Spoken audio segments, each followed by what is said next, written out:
Bonjour à tous, mon nom est Samuel pour Dialogue Insight et aujourd'hui j'embarque dans la deuxième section des résultats après avoir vu les courriels. On rentre dans les résultats de contact qui vont vous permettre d'obtenir un aperçu de à quoi votre base de données ressemble présentement. Donc, le menu se trouve dans la section de gauche dans Résultats et sur le bouton Contact. Dépendamment du nombre de contacts que vous avez sur votre compte, cette page-là peut prendre un peu plus ou moins de temps à se générer selon le cas. Et on commence par les rapports qui vont vous donner un aperçu du nombre de consentements que vous avez sur votre compte. Donc, combien de contacts ont au moins un abonnement, combien de contacts n'ont ni abonnement ni consentement implicite, donc combien de contacts sont sans état, et combien de contacts sont non admissibles à recevoir des messages. C'est-à-dire, ils sont désabonnés, ils sont en quarantaine parce que l'adresse courriel n'existe pas, ou bien ils ont fait une plainte spam, et donc ils sont sur la liste noire de Dialogue Insight. Par la suite, vous allez voir le nombre d'acquisitions de contacts que vous faites pour chaque mois. Dans mon cas, moi, c'est un compte démo. Les données ont été créées instantanément, donc je n'ai pas de données à travers le temps sur l'acquisition de contacts.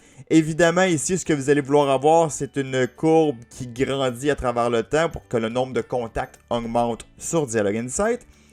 Vous allez obtenir aussi la source d'abonnement de vos contacts. Donc, présentement, c'est manuel. Je vais faire une petite parenthèse à la fin du vidéo. Il y a différentes façons d'abonner et de désabonner. Je vais juste vous donner une courte description de chacune de ces façons-là.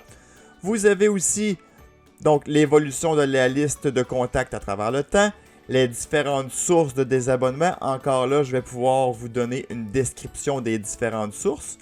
Vous avez l'engagement à travers le temps. Donc, ce qu'on veut dire par engagement, c'est le nombre d'ouvertures, le nombre de clics que vous avez par mois dans chacun de vos messages. Ensuite, le profil. Combien il y a d'ouvertures sur mobile versus ordinateur. Donc, vous allez voir ici que ce qu'on observe, c'est que plus le temps avance, plus on a une ouverture mobile qui monte. Donc, ça peut vous donner un indicateur de votre côté. Est-ce que c'est très important pour vous d'adapter vos messages en mobile si le taux d'ouverture est très haut sur ceux-ci ou un peu moins selon les cas?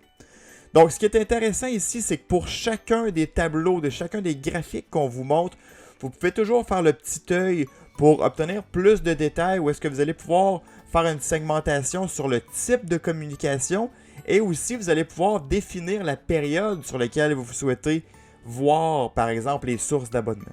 Par défaut, on vous montre tout le temps les 6 derniers mois et vous avez aussi la possibilité d'exporter ces données-là en Excel.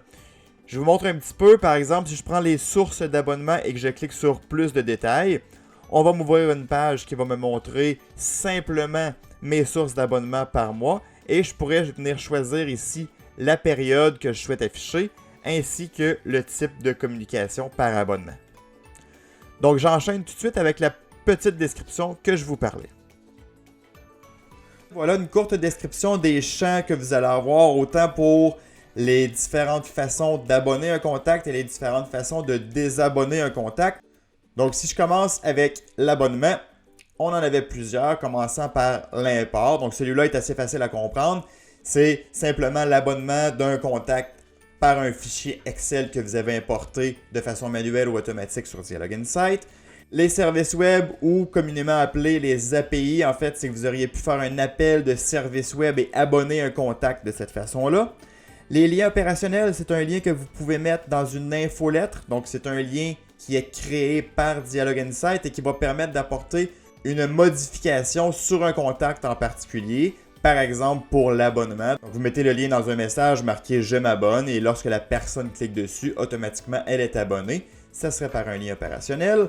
Les processus, ça désigne tout type de formulaire. Donc, n'importe quel contact se serait abonné via un formulaire. Le relais SMTP, c'est un peu plus rare, mais on peut passer de l'information dans l'enveloppe SMTP d'un message pour être capable d'abonner un contact. Et finalement, manuel, c'est qu'on peut abonner un contact directement à partir de la fiche profil de ce contact-là. Donc, c'est ce qu'on appellerait un abonnement manuel. Donc, voilà pour les abonnements. Maintenant, au niveau des désabonnements, on a encore une fois l'import. Donc, par un fichier Excel, on est capable d'abonner, mais on peut aussi désabonner. La façon manuelle, c'est exactement comme pour l'abonnement, encore une fois, à partir de la fiche profil du contact. Les services web, encore une fois, c'est la même chose. Donc, on peut désabonner un contact avec un appel de service web. Lorsque c'est marqué simplement désabonnement, c'est que le contact a passé par le lien de désabonnement de votre message. Donc, souvent, ça se trouve dans le bas de votre message. Vous allez avoir un lien me désabonner. Donc, si la personne passe par ce lien-là, on considère que c'est un désabonnement simple. Le rapport Feedback Loop, c'est ce que vous allez vouloir avoir le moins possible. Donc, ça désigne quelqu'un qui aurait reçu une communication de votre part et qui aurait fait « ceci est du spam ». Donc, automatiquement, on désabonne le contact à toutes les communications et FBL, ça veut dire Feedback Loop. Finalement, l'avant-dernier en tête List and Subscribe, c'est que lorsque vos utilisateurs reçoivent des courriels, par exemple sur Gmail, ils peuvent demander à Gmail de se désabonner de votre courriel et non passer par le lien de désabonnement que dans votre message. Donc, en demandant à Gmail « Je souhaite me désabonner », nous, on reçoit ce signal-là et on désabonne le contact, mais on va le séparer quand même de désabonnement standard. Et finalement, processus, ce serait n'importe quel autre formulaire existant sur votre compte qui permettrait aussi le désabonnement des contacts.